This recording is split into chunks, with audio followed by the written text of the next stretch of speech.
OK, so any questions about anything before I get started?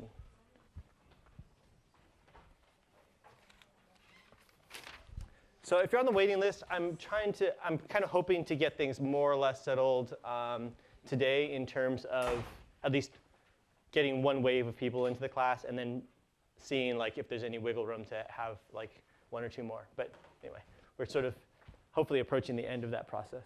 OK. Yeah. OK. So I want to say a few things about the homework that I think will probably come up naturally, but I want to mention them to make sure I don't, actually do cover them. One is if you started the homework, the sort of R part of the homework, finding the average of the mean of the data, you should encounter a problem, OK? And when a function isn't giving you what you want, I think the first thing maybe you should do is look at the help and see what is going on, see what arguments there are, see what arguments might help you. I think that'll probably do it for you. So if you're in RStudio, maybe I'll just let me get RStudio really quick here. So RStudio, down here, if you do help, and then type in the name of a function here.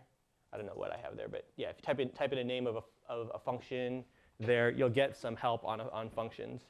So I guess I don't want to do that function just because I'll make you do it yourself. But what's another one? I'll do view. View, I guess, is an easy one.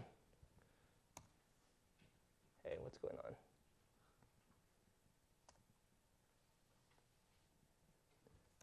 Let's try. I'll get help on help. How about that? OK. So help is a function. The first argument is the topic. The packages and also package, if you sort of look down, there's a description of the arguments. So topic is usually a name or a character string specifying the topic for which help is sought. Functions are a pretty common way to do it, to get help. Package is a name of a package to search through. So right now, you don't have any other packages installed other than just the sort of basic R.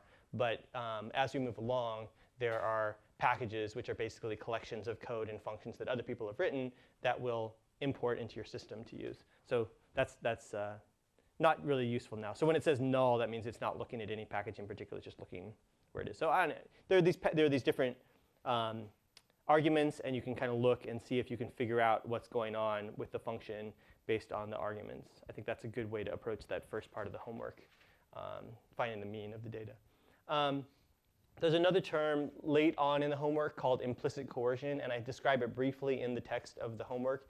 So coercion is sort of treating, the idea of coercion in R is to kind of treat one thing as another thing. And the topic of today's lecture is on different types of data, so I'll get to this in a little bit. But you can basically the idea of coercion is that you can force one data type into another type. So for example, if you have a vector of numbers, well, those numbers are technically also characters. So you can treat them as characters, as the same way that you might in Excel or something be annoyed sometimes because there's a number that is being treated as letters. So you can't I don't know if everyone has had this annoyance with Excel, but sometimes you can't add together two things that look like numbers because Excel sees them as the characters or sort of as letters, roughly.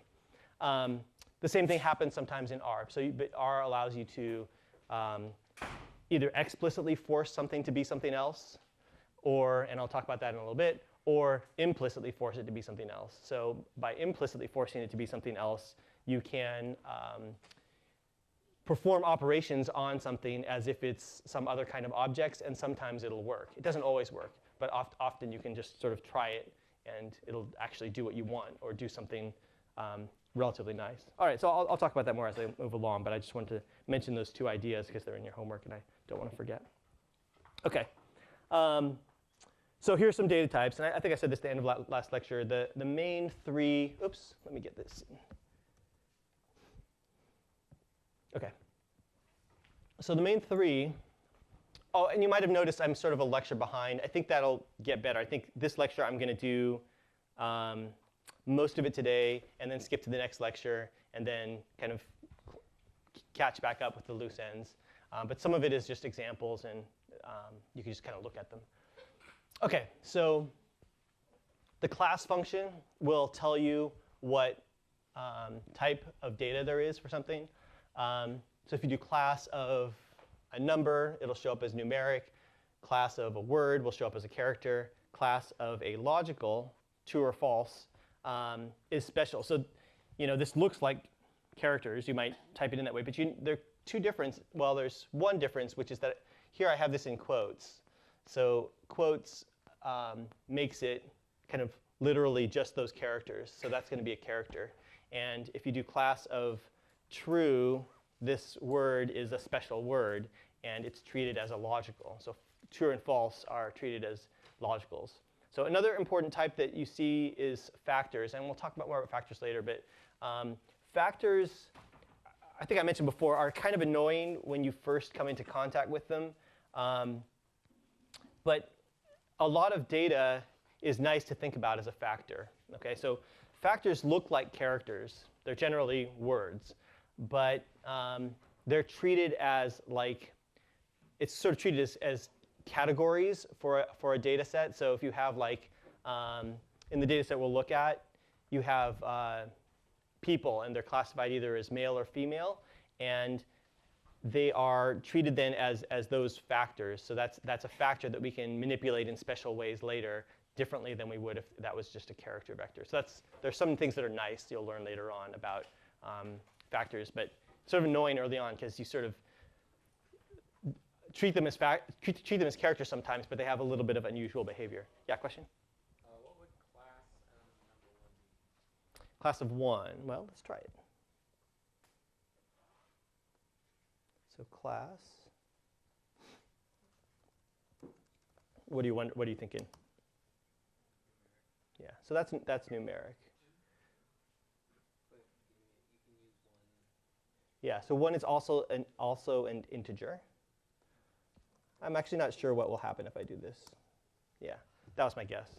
But so if you have something that's more explicitly integers, then so this is the numbers 1 through 4. So if you do it that way, then R is looking at those as integers. Whereas if you say class of 1, it's not quite sure. That's a number, and so I think it's treating it by default as though it's numeric because it's not sure how much space it has to allocate for that number in general. Whereas this is, when it generates these values, it's generating them explicitly as integers from 1 to 4. And so it's storing them as integers. So you don't really have to worry about the difference between integers and numerics. It's really a matter of R in the background, how efficient R is being about memory storage. Yeah? But you can use 1 as a Boolean also? So this is the idea of coercion. I'll do this in a little bit, but you'll see that the translation from, I don't know if people heard, he said that you can use 1 as a Boolean. True and false have numerical values of 1 and 0. So you can, and this is useful for your homework, you can treat trues as 1s and falses as 0s for the purposes of doing math.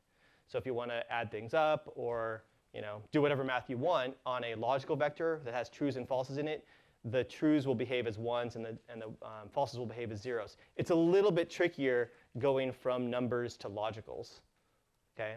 Like any number you want, you can think of as a logical. But it's a little bit trickier. So we'll talk about that a little bit later. Was there another question? OK. Yeah? No? Yeah? So with the moment I put it into quotes, no matter what it is, it will treat it as a character. Correct. Yeah. Yeah. If you put in quotes, then R will look at that as characters. That's the idea of the quotes. OK. OK, so let me go back to this. Oh, that's a typo. That's incorrect. Sorry, I didn't even notice that.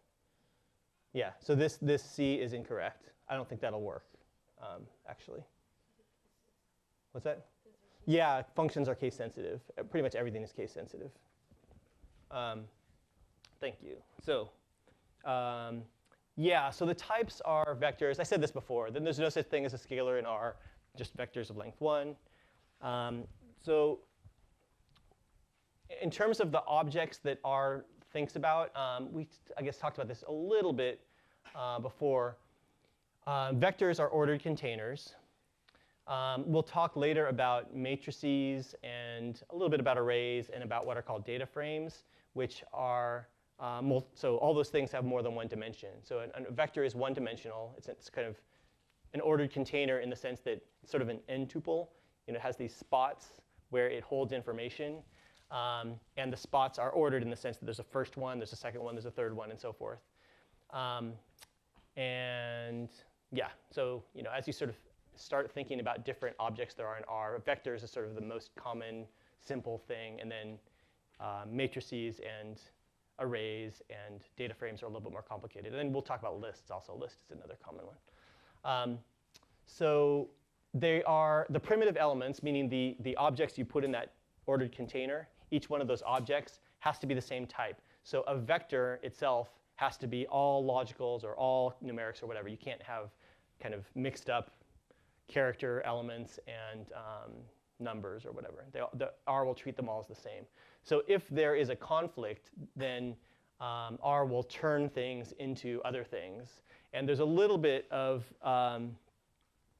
a hierarchy of that anything could be a character, right? So if you have a number sitting around or if you have a logical sitting around, you can easily look at it as a character. So if you have a vector of numbers and you change one of them into a letter, then R will then consider the whole thing to be a character vector and won't be able to go back, right? Because it can't change R into a number naturally.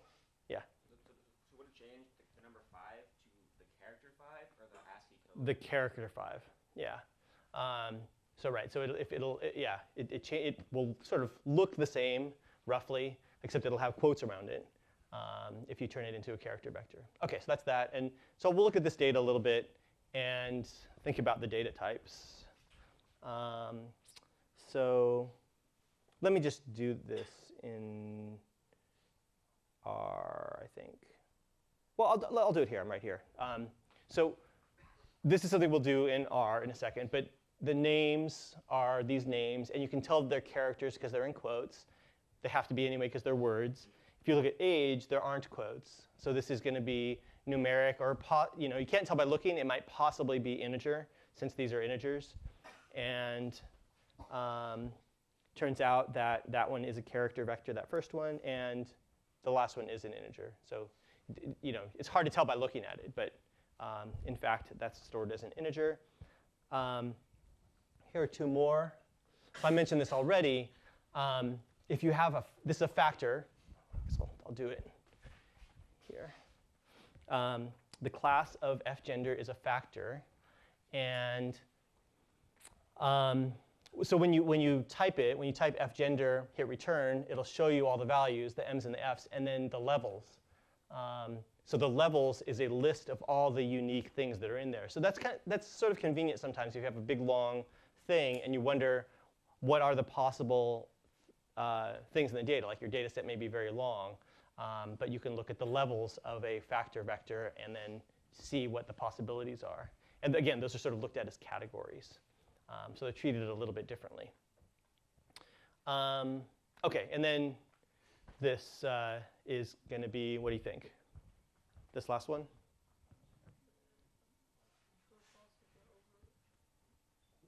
What's that?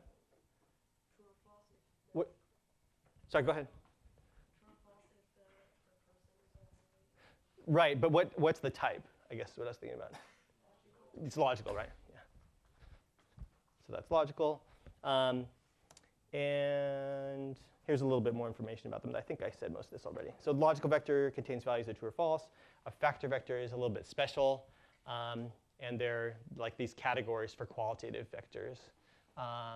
The values are stored as integers. So that makes them very efficient for R to store that information. It's not actually storing, like if the names were not M and F, but something long, it's a very efficient way for R to store the information. It stores the levels. And then, if you have a vector of length 1,000, that makes a big difference. It just has to, R stores the levels. and then it stores an integer for each one of the values that correspond to those levels. So if you want to ever see the levels of a factor vector, you can do that. So something else that's nice about factors is you can, although they look like characters, you can coerce them to be the integers. So that's something that's a nice, generally a nice feature of factors. Sometimes if you're not expecting it, it can be annoying.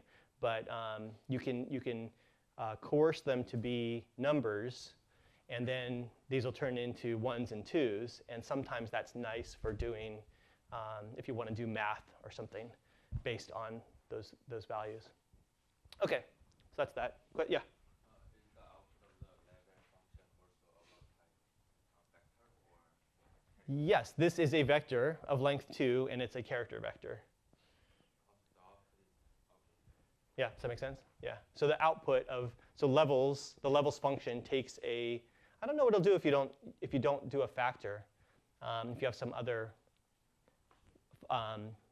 type, a lot of functions will sort of do coercion for you. So if you did levels of a character vector, it might coerce it to be a factor vector and then tell you what the different possibilities are. I'm not positive actually, but yeah, levels operated on a factor will give you the factors.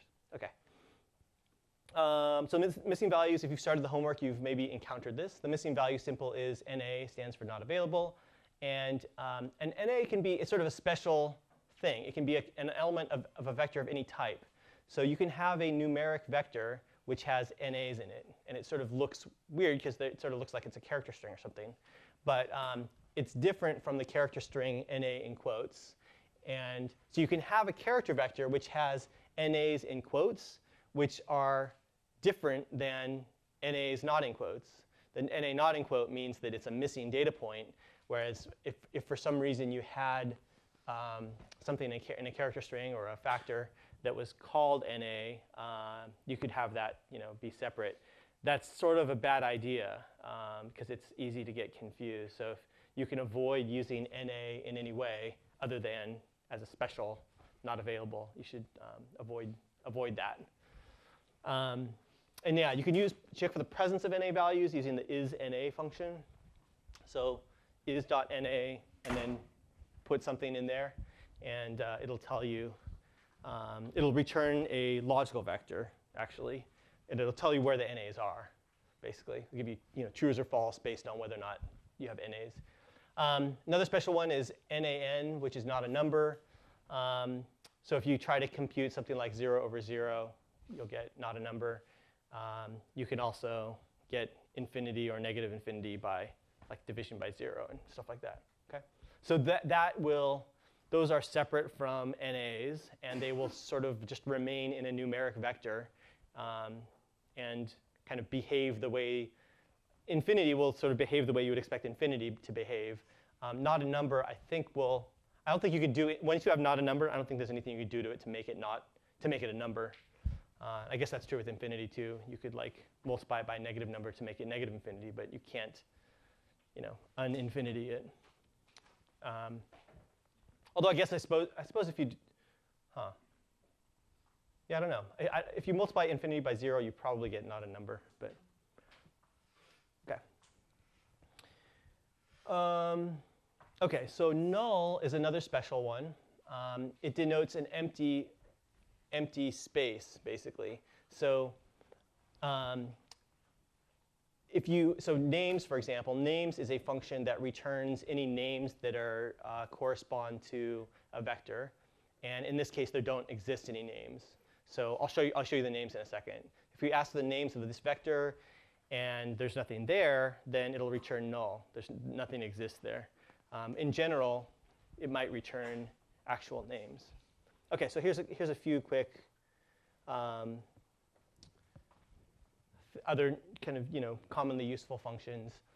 If you want to know how many things there are in a vector, like length of f weight, there are 14 things. The head function is nice. It doesn't really matter here because the data isn't that large, but if you have a vector of length 1,000 and you don't want to look at all of it, but you want to see a few of them, you can use the head function. That'll give you the first 6 by default. If you look at the help for the head function, you'll see that the next argument is how many do you want. The default's 6, but you can change it to whatever you want and look at more or fewer elements of that vector. There are other ways to look at selected elements that we'll get into pretty quick. Yeah, names of something. So that one does have names, and they're just letters. So this is a character vector of names. So the names of that f height vector are just these letters. And then if you look at isNA, you'll see that none of them are missing. Okay, so isNA function returns a vector of the same length as this thing, and there'll be trues if any of them are NAs. You know, like if the first one was NA, then you get a true there. The rest false.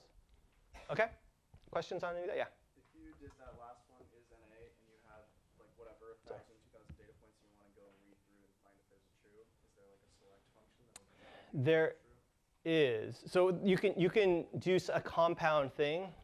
There are two functions called any and all, which will sort of do what you'd think they do.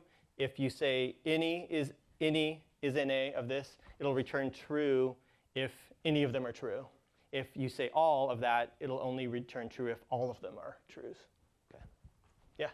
For the heights having names, they can't have like two different heights can't have the same name. Like they can't both be the same. They can. Yeah. That's actually. Oh, there's another typo here. Those quotes should match. It's weird. Yes, you can have the same name, although I don't recommend it. So what will happen if you, let's see, what will happen? I believe that what will happen is if you try to identify something by name, that you'll get both things pop up. Okay. So these are some functions that give you kind of aggregate information. We actually sort of did one of them already. So they operate on the elements and return a number. So the minimum weight is 105, is logical. That tells us, so that doesn't return a vector the way that isNA did, because is logical is a question about the whole vector, right? Is this a logical vector? As opposed to isNA is a function that operates on each of the elements separately and asks if each element is an NA. Okay, so that returns false. That's not a logical vector. Is it null, meaning is it empty? It's not empty. And as numeric. So this is what I was saying before about like the M's and the F. If you remember, F gender was the genders, the M's and the F's for everyone. So as numeric, we'll coerce this explicitly to be numbers. In this case, the integers corresponding to M and F. So this is just MF, MM, FF, so forth. But that's what the as numeric function does to explicitly force them to be something. And that works on a lot of different things. Like you can do as numeric, as character, as logical, whatever. And sometimes that won't work so well. Depending on what you're trying to do, it may or may not make sense to R to coerce them to be something else. But if possible, it'll attempt to coerce that vector into whatever it is that you're trying to coerce it to. Yeah? How do they assign numbers to letters? Like, for example, M was maybe 2, 1, F was maybe 2. So they're not, so factor vectors are special. Character vectors in general, you can't do that. But a factor vector looks like a character vector, but it's actually stored internally as integers, right? It's like R stores the factor levels, the M's and the F's, as a list of all the things that exist in that vector, and then for each like place in the vector, it stores, you know, a number that like kind of indexes to the different factor levels. Okay, good. Any other questions? Yeah. Is there just a function that's numeric? Yes. So the numeric function creates a vector that is numeric, but is empty. So it kind of creates an empty container. The numeric function, character function, logical function will all create vectors with nothing in them. Does that make sense? So if I do numeric and then with 5 as an argument, it'll create a vector of length 5 that doesn't have anything in it. So that's sometimes useful if you want to create a vector and then fill it up with something later. You know, like say you want to do some complicated computation and you're going to do it 10 times, and each of the 10 times is going to take a long time to run. a common way to do that is to make a vector of length 10 and then put the values in one by one. So would all the values be NA? No, the values are, for numeric, the values are 0, I guess. Is that true? I think that's true. If they're not zeros, they're nulls. I think it's null, actually. I think it's null if it's just empty. OK. So yeah, so I want to say just a couple words about managing things. So when you start using R, everything you do is kind of temporarily put in a workspace. Okay? Everything you create, and you can look at that workspace in RStudio in the upper right-hand pane, and that'll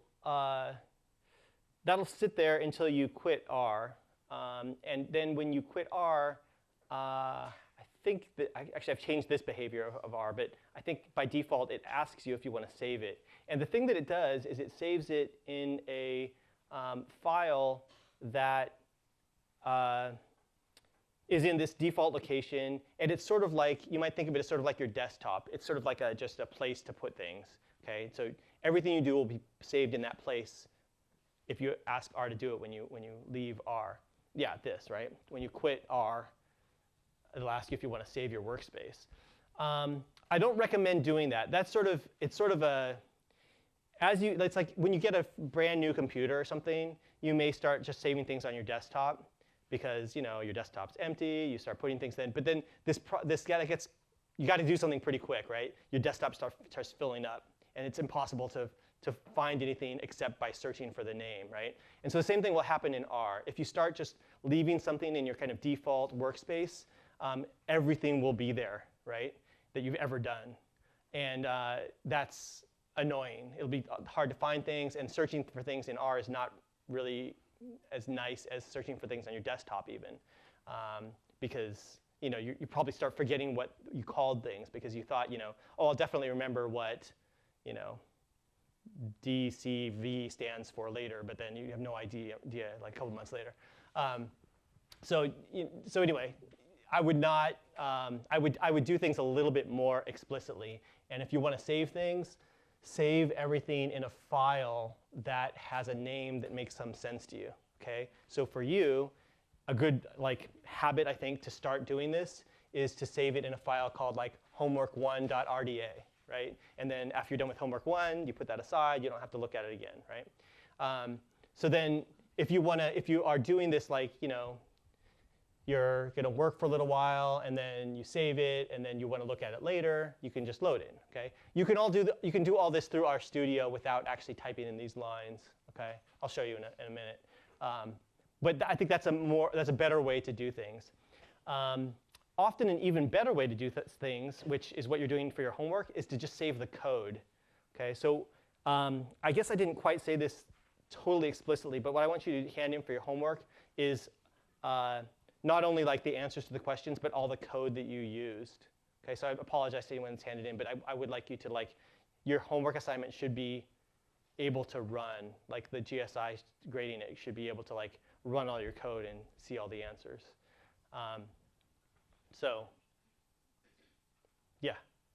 So you just want us to put what we typed in, on the console? Yeah, what I would actually recommend is you just type it in up there and then run it from there, right? But yeah. So do you want us to have the code and then also comment out the answers we get, just for things like the generating random values? Yes. So They know what we were using to correct. Yeah. So the answers should all appear as comments in your inside your code. What's that? So have both for every question, both the code we used and the answer. Well, you don't have to show the output of the code for every question, but make sure that the question's answered, right, based on what you did. Does that make sense? Yeah. Okay. So that's that. Is Matt Cameron here? Okay. So the reason, sorry, the reason why I'm fixated on Matt Cameron, I have made a Piazza site for the course, and when I created it, I found to my surprise that there are already people on it. Which didn't make any sense to me. And people had already asked some questions about the class, and some of them were from the other lecture. This is totally bizarre, right? I was like, I went to Piazza. I said, okay, I want a Piazza site for my course, and then there were already 11 people on it. And they were mostly people from the other lecture, which I don't really understand how they could have, which they also have their own Piazza, but I didn't really understand how they could have accidentally, anyway, I don't know how Piazza works, but somehow that happened. But Matt Cameron had asked a question about this class, and so I knew that he was here. And anyway, I wanted to figure out how he did that, like what happened. Okay, so anyway, there's a Piazza site, and I will invite you all to it, and that's, I think, the preferred interface that we'll use for questions about homework. Then everyone can see the questions and the answers that happen, okay, as they happen, more or less. I think it's nicer. It's a nicer interface than anything that's true in like BSpace. So, okay. So you'll all get invited to that in the next few hours. Okay, so these are just, if you want to see everything that's in your workspace, you can do objects. You can also just look in the upper right-hand corner of RStudio if you're using RStudio. I think I showed you this with Pi. RM is the function to remove things. So you can remove objects. You can save things for later, restore them, and quit, whatever. Okay, so that's all that. Yeah, so it keeps everything that's not recommended. Okay, yeah, so as you start using a new software, I think it's good to develop good habits. I can't say that I've always done that, but I think it's, if you look at my desktop, you'll understand. But I think it's good to like stay organized as much as you can. And using RDA files to save things is one way to do it. And like I said, another way to do it is you don't actually have to save anything that you've created if you save the code that was used to make it. And that's often more useful for the future, is like the objects that you made. I mean, maybe you just want those objects and you don't care about the code you used to make them, but if you want to do the exact same thing in 6 months, you'd like to have the code, right? Or do something very similar in 6 months, you'd like to have the code. So I think saving the code is kind of essential. Saving the objects is useful if the code takes a long time to run, but otherwise, I tend to not bother saving very many objects. I tend to just save all my code, and then if I want the results, I just run the code again. Okay, so the next thing I'm going to skip for now. This is like a case study on some data that I'm going to not do. I'm going to spend a little bit of time in R. And this is officially the next, actually, I guess this is officially today's lecture, lecture 4 on subsetting. Oops.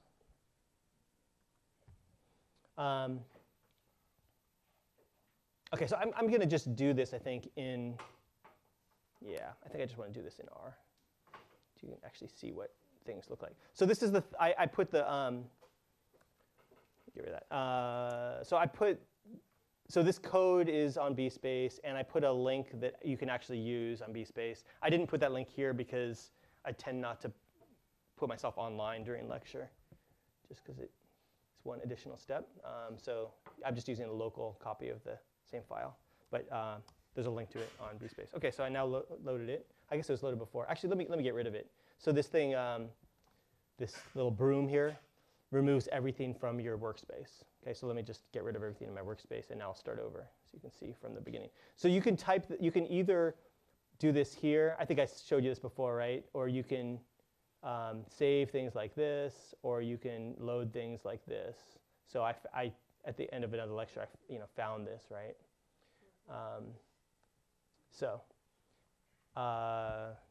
Yeah, so now let's load it.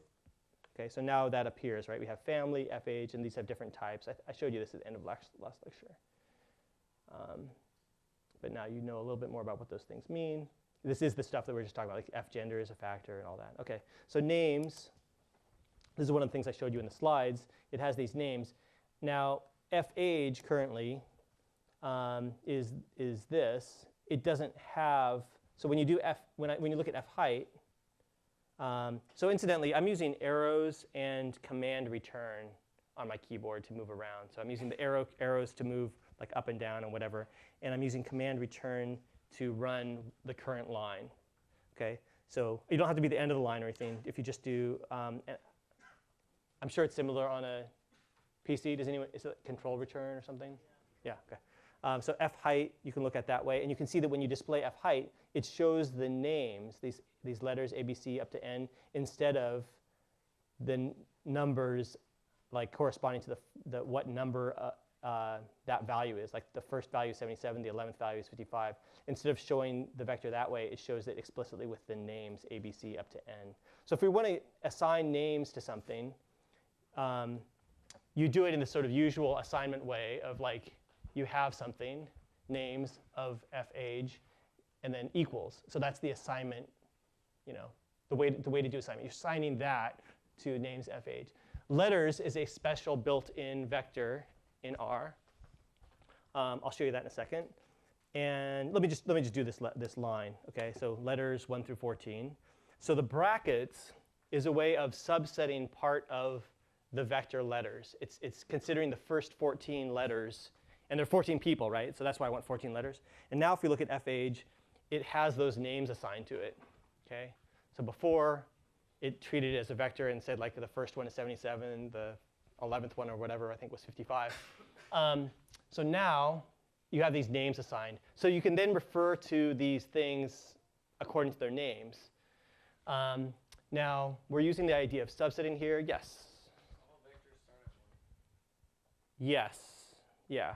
So they're ordered containers. So you think of them as having a first element, a second, third, fourth. So you sort of have to start with the first thing. They have a first, element. Yeah. So if the letters is a vector, right? Yes. Does that vector have fewer elements than the f age? Yeah. So this is good. There's something called the recycling rule for R. So this is the vector letters. I'll come back to in just 1 second. The vector letters is the lowercase letters. If you want to do it with caps, that's all the capital letters. So that's sometimes nice to refer to them that way. 1 through 14, I did this before, right, is integers 1 through 14. And so when I do this letters of 1 through 14 thing, what I'm doing is I'm telling R that I want the first through the 14th elements of that letters vector. So this is a way of subsetting according to position, is the way that you refer to this. You can subset in a few different ways that we'll get into, but so one way is, and this is like, subsetting is one of the really, cool and nice things about R is that there are lots of ways to identify which things you want, right? You have some complicated data and you want to pull out specific things. You can do it if you know where they are explicitly. You can do it if you know what they're called by their name. You can do it based on whether or not a logical vector is true or false. I'll talk in more detail about all these things. You can omit explicitly, throw out some data. And so there's lots of ways to do this, lots of ways to specify, and that's one of the really nice, powerful things about R. So this is maybe the simplest way, is just put some brackets and say which ones you want, okay? 1 through 14. I want the first 14 letters. So if I run just that part, so I'm just going to copy and paste that really quick. Oops, thought I did. Copy and paste, okay.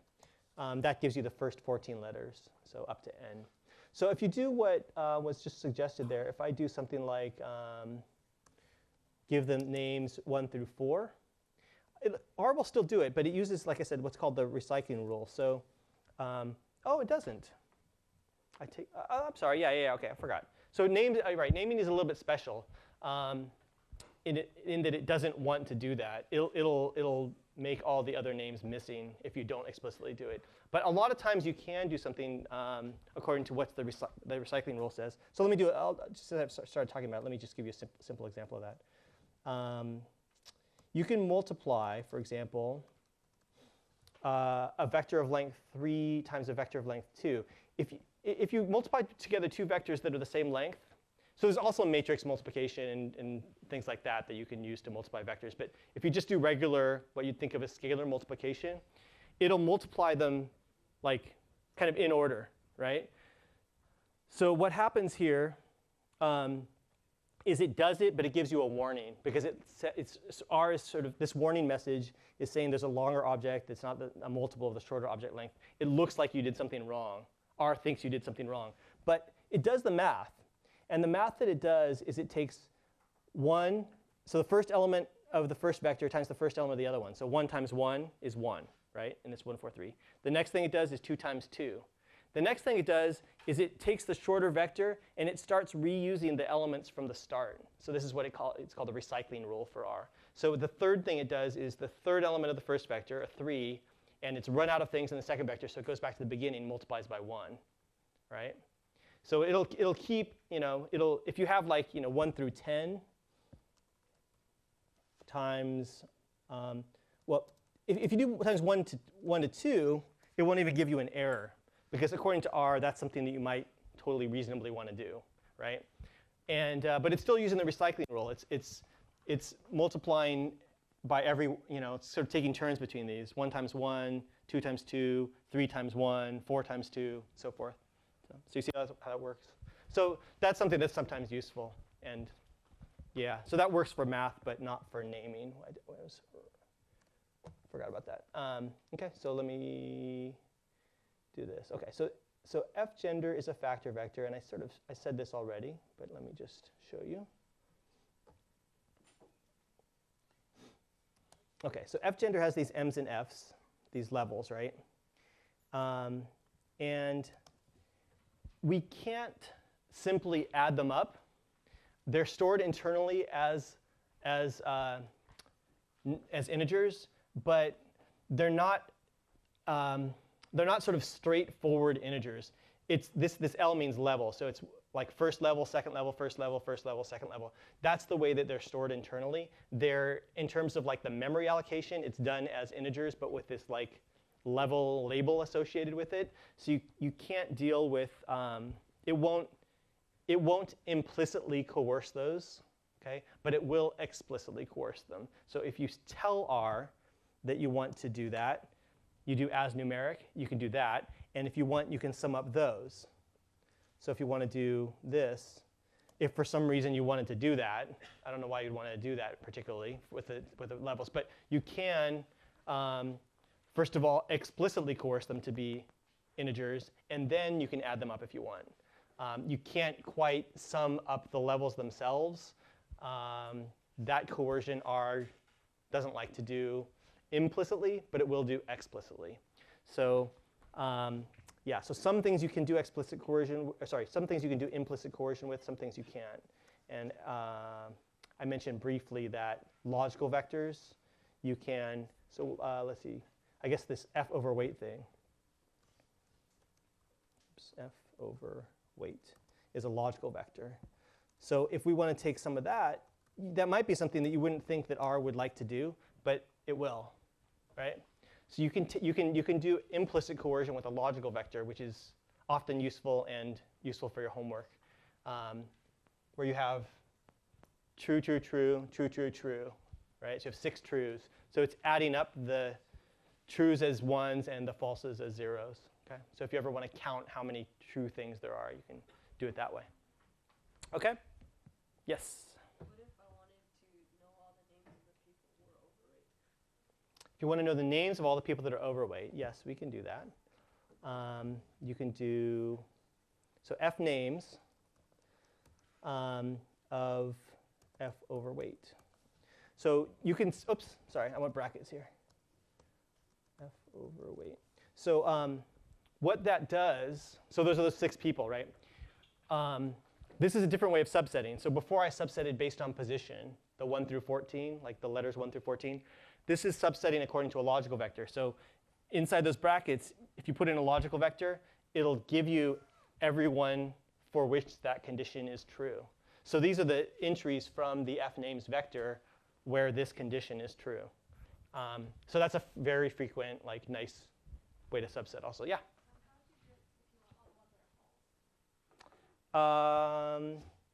You can, let's see, what's the easiest way to do that?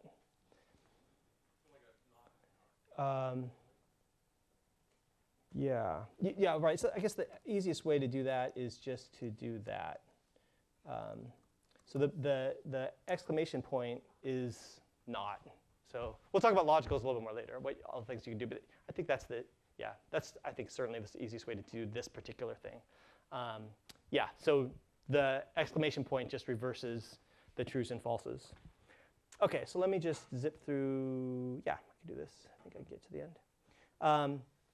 Okay, so if you don't put anything inside there, inside the subsetting, that gives you everything. So I'm going to, again, you can't break R. I'm going to change the data. So just do whatever you want sometimes. So if you do this, what do you think will happen? Put those brackets there, right? F height, empty brackets. So the empty brackets means everything, basically, right? You're not actually subsetting by anything. So it doesn't do anything. If you do F height without the brackets, you'll get the same thing, right? So for what I've done here, it doesn't matter whether or not I have these brackets here or not. If I do it without brackets, it'll give me that. With the brackets, it just says select everything. What about line 25 up there? What is that going to do? Yeah, it's going to change everyone's height to 70. Okay, so that's that. And then everyone's height is now 70. Okay, what about the next line? What will that do?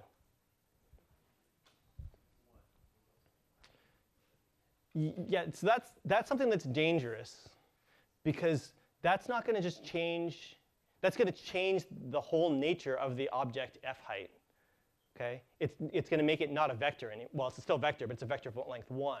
It's going to change it into the single number 70. Okay, because that's something that's operating. So this is operating on the vector elements sort of one by one, right? But this is operating on the whole vector. So if I do that, I've just replaced my vector. You can see up here, right? You can see here, it's no longer a vector. It's no longer a vector with any length, right? It's a single value now. Okay. So here are a couple like quick things to do. If you want to find every other number, these are a couple like cute manipulation things. I mentioned before, sometimes it's nice to use these division, or I guess those are percents. So that looks at remainder. The double percent gives you the remainder. So it's like mod arithmetic, basically. You take the numbers 1 through 14. You're taking the mod 2 is what you're doing if you do that. If you know what mod arithmetic is. So that's going to be like 1, 2, 1, 2, 1, 2. It's the remainders when you divide by 2. Oh, sorry, 1, 0, 1, 0, right? So the first one, when you take 1, divide by 2, the leftover bit is 1. When you take 2, divide by 2, the leftover bit is 0. So then when you coerce that to be logical, when you do as logical of that, you replace the 1s with trues and the 0s with falses. So now, and then as a logical vector, when you subset, it's going to give you every other value, right? And this one would give you every third. You have to be a little bit, so this one, you can't quite do the as logical thing because you have 0s, 1s, and 2s. So the double equals gives you a logical vector, right? So you have 0, 1, 2, 0, 1, 2, 0, 1, 2 is the result of that math. And then equals equals 1 gives you, I guess, false, true, false, false, true, false, false, true, false. So that will give you like every third one starting with the second one, I guess. OK, so that's that. Let me just show you this one thing. And then if you want to look at this more, you can. Actually, I won't do this. Yeah, there's a little bit of careful things you have to do with the logical stuff. But I'll save that for next time. OK. I think you should be good for your homework. I think you should know enough. And if not, you can ask and say, oh, go to section today.